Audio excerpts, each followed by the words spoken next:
Hi guys! Welcome back to my channel. And for today's video, ang gagawin ko ay magtatry ako ng DIY Brazilian blowout. So yung una na DIY ko is yung sa buhok pagkukulay. At ngayon, meron akong binibenta na Aero yung tatak ng or brand niya.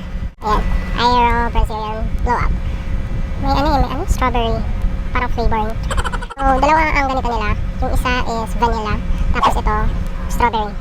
So dahil try ko nang magkulay at dahil galing ako sa beach, medyo dry na yung buhok ko.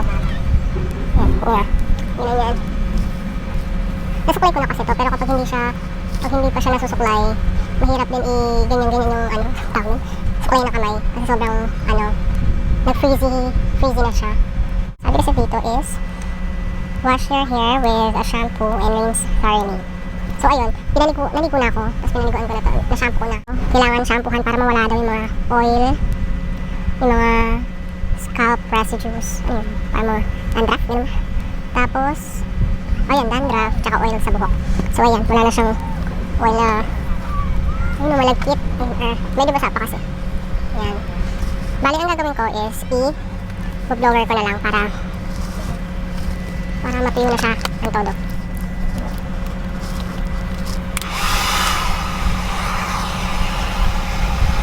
Ayun, i-blower ko na lang muna siya. Later, ha? Hi guys! Ayun, tapos na ako mag-blower ng buhok. Yan. Blower ko na siya, so wala nang basang part. So, tapos na tayo sa step 2 ng product na to. So, ang next is add our Brazilian blowout and suklayin daw. Suklayin daw pababa from roots to tip. Tapos, i-stay sa buhok ng 30 to 1 hour. So yun, minupload ako ng isang vlog na in-apply lang nila ng by hands. So yun naman din gagawin ko, by kamay na lang. Yung iba naman daw kasi, sabi nila yung nakakakulubot daw sa kamay. Pero saglit lang, pag nabanlawan na daw, okay na. Nabanlawan lang. So ayun. And disclaimer lang, ang Brazilian blowout ay hindi nakaka-straight ng buhok. Pero meron daw, based sa ibang vlog na napanood ko, merong ibang products, mga ganito, yung mga Brazilian blowout na ganito na, ng ibang brand, na merong ingredient na, talagang may ingredient siya na for straightening, yung medyo i-straight ng buhok. Ang ingredient daw na yun is formalin, based sa napanood ko, pero pag check ko dito, wala siyang ganong ingredient. So itong product na to is to help your hair lang na maging manageable, yung sukla. Ayun ang tawag doon. Pero ba yan? Hindi, suklay lang, ganun. And dahil bleach yung buhok ko, bawal din naman ako makariban. Tsaka hindi naman masyadong wavy yung buhok ko kasi. Kaya pag tin-treatment, blower lang, straight na. So, siguro dito, okay. Okay naman na. So, ito try natin. Strawberry daw kasi siya. Hindi masyado. Medyo strawberry lang. Yan. Konti. Yan siya, oh. Kita ba? Malabnaw.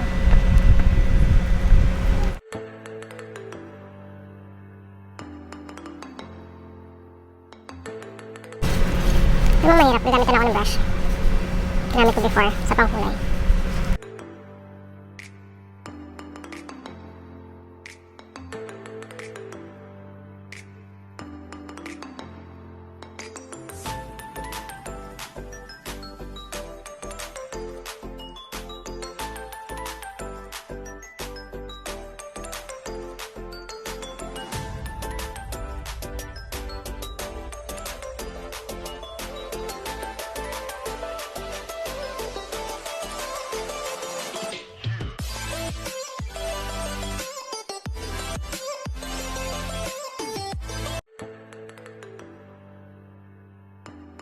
A few moments later. Hala. Naiiyak na ako. Water na. Sumatapang siya. Panood ko ang video.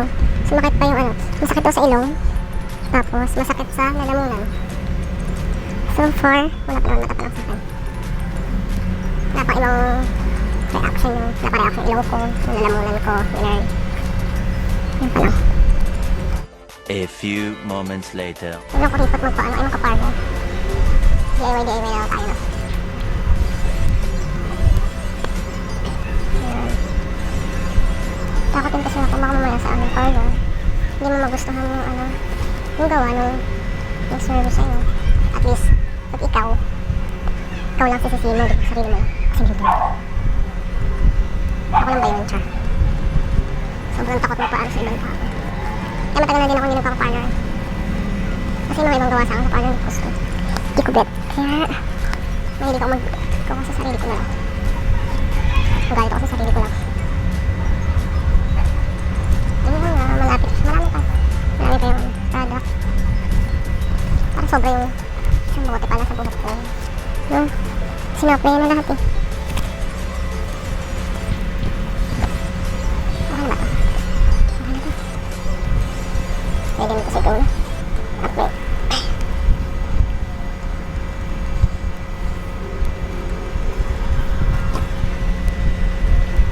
Pwede na, pero nagdagam pa.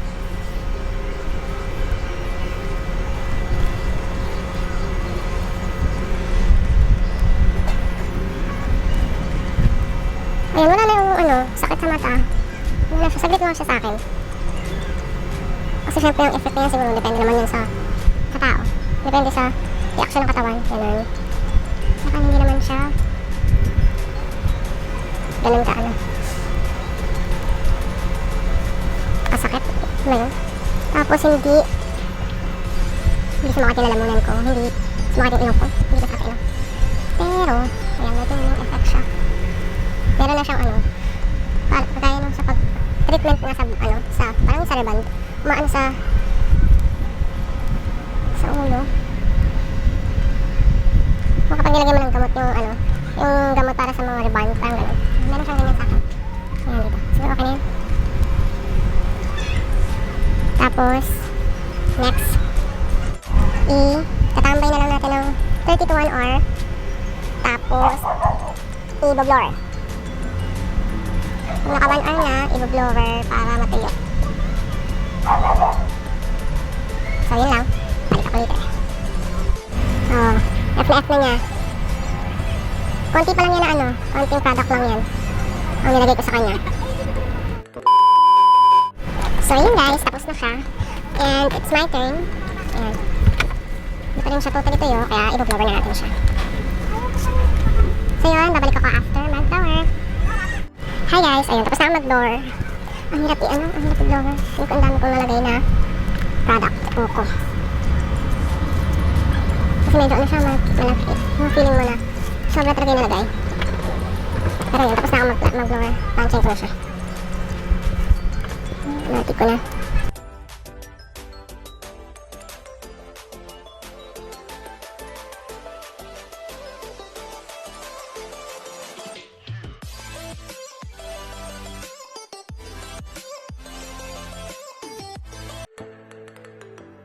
Ayan na.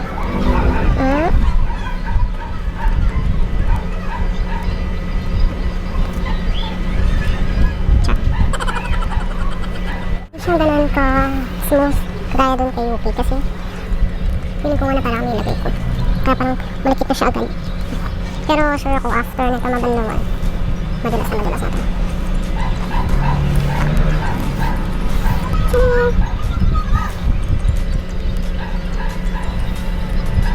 Wala na kahirap-hirap sa kanya yan. Hi, Char. So ayun na guys, eto na siya, outcome na diba? Dilas na. Ayan. So yan. Again, another satisfied DIY. So yun, satisfied na po ulit kahit nasobrahan ng aking paglagay. So yun. Then tapos na tayo mag-gamit ng product. I'll give you pros and cons. Char. Yung fast, good side. Basta yung approve sa product na to. Yung una, affordable, 150 lang. Yung second is, mabango siya. Hindi siya maano, ano parang mga treatment na mapanghi. Parang sa ribbon ata before. Napanghi. Pero ito mabango siya. So, yung isa kasi vanilla, hindi ko siya na-try. Pero baka next, after, diba? Try ko din yung vanilla para ma-experience ko din siya. Tapos, okay naman yung ayan o, kinalabasan niya. 150 lang, 150 lang, pero perfect ang effect. So yun, ang negative naman ay ayun nga, meron siyang may reaction yung sa mata. Yung sa chemical niya siguro. Masakit sa mata, pero hindi naman super sakit. Sakto lang. Tolerable. Tapos, pag siya, pag yung nahanginan, yung nag-apply ka sa nahanginan, dun siya sa mata. O kaya kapag yung kamay mo, pag nagkamay ka lang, kulitin ko kamay. Pag kamay lang yung ginamit mo sa pag-apply, yung pag nadikit ng ganyan, basta pag nadidikit yung hair, nalalapit sa mata, dun siya nagre-react. Tapos yung sa masakit sa ilong, pag matagal. Parang pag matagal na-apply, tapos kasi sa akin sumakit yung ilong, so hindi naman sumakit, parang nagka-effect siya sa ilong nung dahil sa tapang, nung last part na nung na-apply ko yung natira dun sa anak ko. Tapos habang nag-aantay, itatambay mo siya ng 30 to 1 hour. Doon habang inaantay, doon siya nagka-effect sa ilong ko. Tapos, hindi naman sumakit yung lalamunan ko. Yung sa anak ko, hindi rin siya nagkaroon ng sakit sa lalamunan, tsaka sa mata. Yung isa pa is, wala kasing nakalagay dito sa bottle. Sa bottle, walang nakalagay kung yung ganitong bote is for kung ilang session or gaano kahaba na buhok, anong length ng buhok. So sa akin, tinry ko siya, buo, isang ganito. May natira lang, tinry ko siya sa buo ko, isang buo. May natira lang na konti, kasi feeling ko nung kanina ina-apply ko, parang feeling ko sobrang dami na. Yung natira, nilagay ko na lang sa ano ko. Kasi nga, nung minublower na siya, hirap na siyang blower kasi parang sobrang dami ng product sa buhok. Feeling ko lang mas mabilis itong mag-oily kasi madaming product. Pero after, feeling ko okay naman na. Tapos, ayun, maganda yung effect na ito kay UP. Yung saktong product lang. So siguro pag mga ganito kahaba, pwede na yung kalahati lang nito. Kasi parang may nabasa ako. Late ko na nabasa na dalawang gamit na to. Yung bote na to. Dalawang gamitan. Pwede kang mag-share. That's it for this video. And kung meron kayong comment, suggestion, or feedback, feel free to comment down below. And if you haven't subscribed to my channel, please do so. Libre lang ka. Paki-like na rin yung video kung okay naman siya, ganyan. Kung hindi, mag-feedback na lang kayo. Yun ang i-unlike. Mag-comment na lang kayo. Ganun. So that's it guys for this video. Till our next DIY. Bye! Thanks for watching!